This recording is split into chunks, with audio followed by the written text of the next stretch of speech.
पे लगे हुए देश की जनता समझती है, इतनी बेवकूफ और पागल ना समझे कांग्रेस के लोग, इसलिए तुम बाहर और बाहरी रहोगे। बोलो वो लोग 50-55 साल से राज करे तो 72 कॉलेज बना पाए, हमने मात्र 10 साल में ही 80 कॉलेज बना के उनको उपलब्ध कराया। खतरे में देश की संविधान खतरे में। अरे छाछ तो बोल रहे छाल नहीं बोल रहे, जिसमें हजार छे तुम्हारा सारा खानदान इस देश के लोकतंत्र की हत्या करने में लगा रहा, इस देश के संविधान को पाड़ के फेंकने में लगा रहा। राहुल गांधी तू ही बता कि ये घटना आप सबको ही पता है, जब आदरणीय मनमोहन सिंह जी ने एक ऑडियंस लेके आए थे, आते उसने बार उसको प्रेस कॉन्फ्रेंस करके उसी के सामने ले लो मैं पाड़ के फेंकता हूँ, क्या ये संविधान वो बोल रहा है, अभी भी निकाल के दिखाओ आप उसको। मैं वही कह रहा हूँ, इनकी अपनी सोच नहीं है, किसी कांग्रेसी की अपनी सोच नहीं। देश विरोधी ताकतें जो इनके लिए स्क्रिप्ट लिख कर देती है, जो इस देश को तोड़ने के मंसूबे रखने वाले जो थर्ड फोर्सेज है, वो सारे इस काम पे लगे हुए और वो उसके एजेंडे पे लगे हुए। देश की जनता इसी के मंसूबों को पूरा करने में पूरी कांग्रेस लगी हुई है, पूरी कांग्रेस लगी हुई है। वर्तमान स्थिति देखते हुए पहले मेघालय की शिक्षा पद्धति चलती आ रही है, ये शिक्षा पद्धति में बदलाव की जरूरत नहीं है क्या? वैसे तो मैं इसकी बात का जवाब भी दे सकूं, आपका भी दे सकूं। देखिए बदल दिया, आप थोड़ा आप भी अपडेट रहिए। नई राष्ट्रीय शिक्षा नीति 2020 इस देश में लागू हो चुकी है। हरियाणा प्रदेश हिंदुस्तान का पहला राज्य है जिसने इसको पूरी तरह से अभी लागू कर दिया है। 2025 तक हम इस देश में प्रदेश में नई राष्ट्रीय शिक्षा नीति को लागू करने का हमने संकल्प लिया था, हमने उसको पूरा किया है। अब ये जो नई राष्ट्रीय शिक्षा नीति है ये बन गई, ये लागू होगी। इसका रिजल्ट अभी इसका रिजल्ट आना अभी शुरू होंगे। अभी ऐसा नहीं है कि एक दिन में कोई रिजल्ट हो जाएंगे। अब मेघालय कब शुरू करेगा था और कब जाके उसके परिणाम और दुष्परिणाम निकल के सामने आए हैं। हमने जो राष्ट्रीय नई शिक्षा नीति लागू की है उसका परिणाम बहुत जल्दी निकलेगा और हम लोग ऐसी एजुकेशन देने वाले हैं जिसमें +2 पास करने के बाद बच्चों को ये निश्चिंतता हो जाएगी कि मैं क्या करूँगा, मुझे क्या काम करना है, मैं किस दिशा में जाऊँ, है ना। तो उसके लिए उस तरह के करिकुलम, उस तरह के पाठ्यक्रम वो सब बनने लग रहे हैं। बहुत जल्दी हम लोग उसमें उनको बना चुके होंगे और उनको लागू करेंगे। मंत्री जी, वल्लभ भाई पटेल ने रियासतों को एक कर देश को एक बनाया, लेकिन आज जातियों में बटे देश को आप कैसे एक करेंगे, ये आपके सामने चुनौती। देखिए बहुत सामाजिक बात कही आपने, ये समाज का एक बहुत बड़ा काम है। कभी भी कहीं भी जब परिवर्तन आते हैं तो सरकारों से नहीं आते, सरकारें तो सिर्फ कानून बनाएंगी, उसको लागू करेंगी, तो उससे परिवर्तन थोड़ी ना आना है। परिवर्तन तो समाज की इन्वॉल्वमेंट से होता है। और जिस दिन समाज ने यह ठान लिया कि हमने इस तरह की बीमारियों को या जाति पाति की इन चीज़ों को ख़त्म करना है तो वो ख़त्म कर देगा। ऑलमोस्ट ख़त्म है। देखिए पहले जिस तरह से जाति की बातें होती थी, जिस तरह के विचार हम और आप लोग सुनने को मिलते थे कि ये होता था वो होता था, बड़ी उम्र के लोग हम और आपको बताते हैं, आज वो नहीं है। आज कहीं ऐसा नहीं है कि भी किसी को साथ बिठा के कोई रोटी नहीं खवा रहा है, कोई पानी नहीं पिला रहा है, कोई मिल के काम नहीं कर रहा है, ऐसा कुछ नहीं है।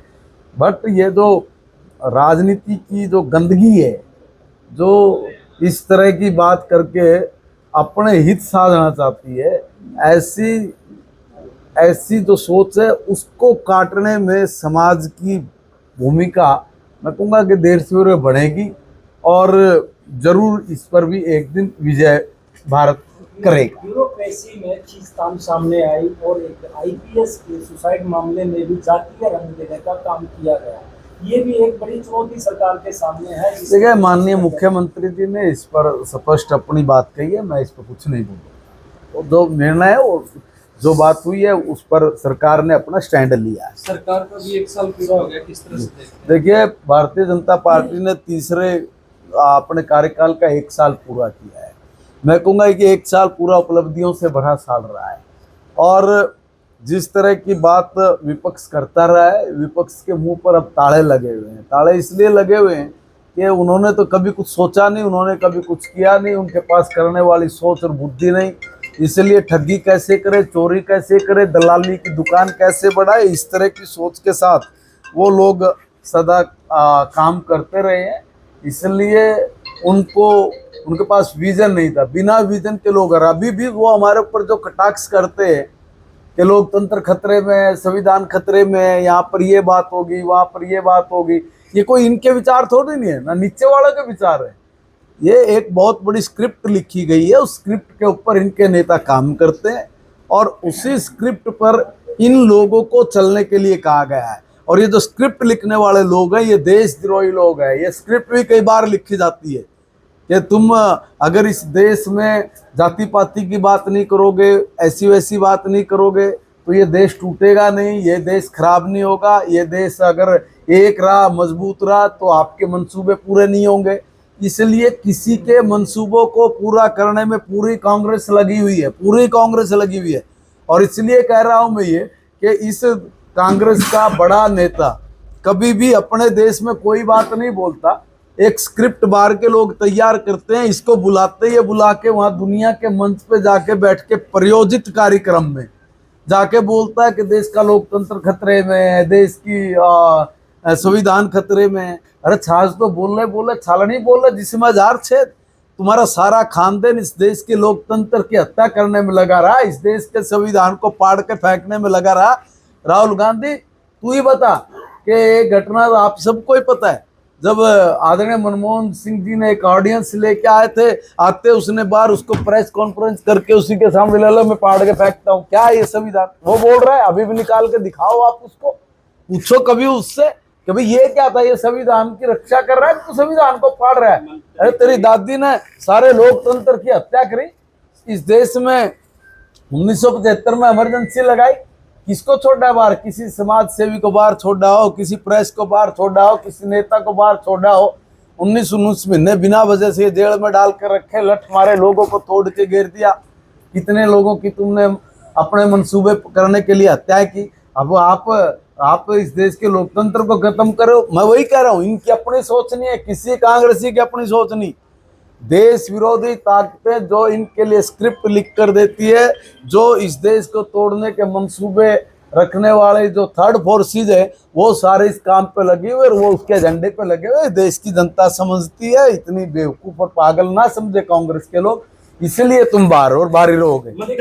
बोलो सवाल आया है, केस सवाल आया बीजेपी के वर्कर का भाई, थोड़ी देर में करूंगा। एक साल में योजना जनता है, एक साल सरकार बनी हो गई, मुख्यमंत्री के एक चपरासी की भी बदली नहीं कर सकता। किसने कह दिया? मुख्यमंत्री ने कहा है। अरे उसने बोल दिया और हमने मान लिया। जो आदमी बोल रहा है उस आदमी ने सारी झूठ, वो ही तो कह रहा है ना, एक बहुत बड़ी स्क्रिप्ट लिखी जा रही है जो आपने कहा।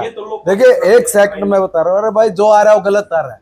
उस आदमी ने तो बोला ना, जहां पर वो बैठा था उस जगह पे जिन लोगों के नाम ले रहे थे, अब वो जो झूठ बोल रहा है उसने तू सही मान रहा है। मुख्यमंत्री मतलब ये बोल रहा है मेरे चपरासी की भी बदली नहीं कर सकता, वो बोल रहा है ना।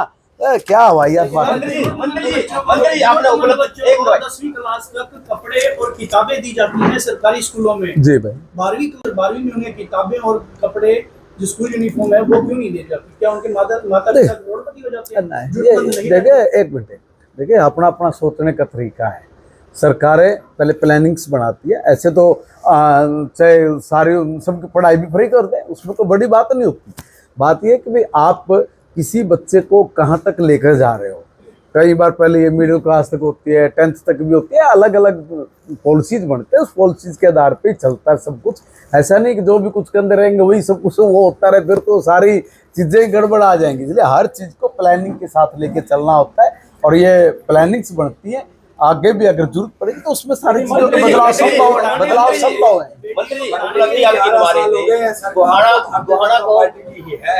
तो क्या अभी तक ये प्लानिंग नहीं हो पाई? कौन सी प्लानिंग? सवाल भाई ने अभी किया, शिक्षा फ्री होनी चाहिए या बिल्कुल, बेटियों को पढ़ा रहे हैं, बेटियों को फ्री पढ़ा रहे हैं। और बेटियों को नहीं, आपको नहीं पता होगा तो अभी हमने वो भी कर दिया है, हर बेटी को पढ़ाने के लिए कॉलेज उसको दूर ना जाना पड़े। आज तक 78, 72, 73 कॉलेज से ज्यादा नहीं थे, अब 80 कॉलेज तो हमने अभी बना के दिए हैं और हर 20 किलोमीटर पर एक कॉलेज बना के दिया है। और 20 किलोमीटर पे एक कॉलेज, ये कोई छोटी बात नहीं है कहने के लिए। तो जो लोग 50-55 साल से राज करे तो 72 कॉलेज बना पाए, हमने मात्र 10 साल में ही 80 कॉलेज बना के उनको उपलब्ध कराया।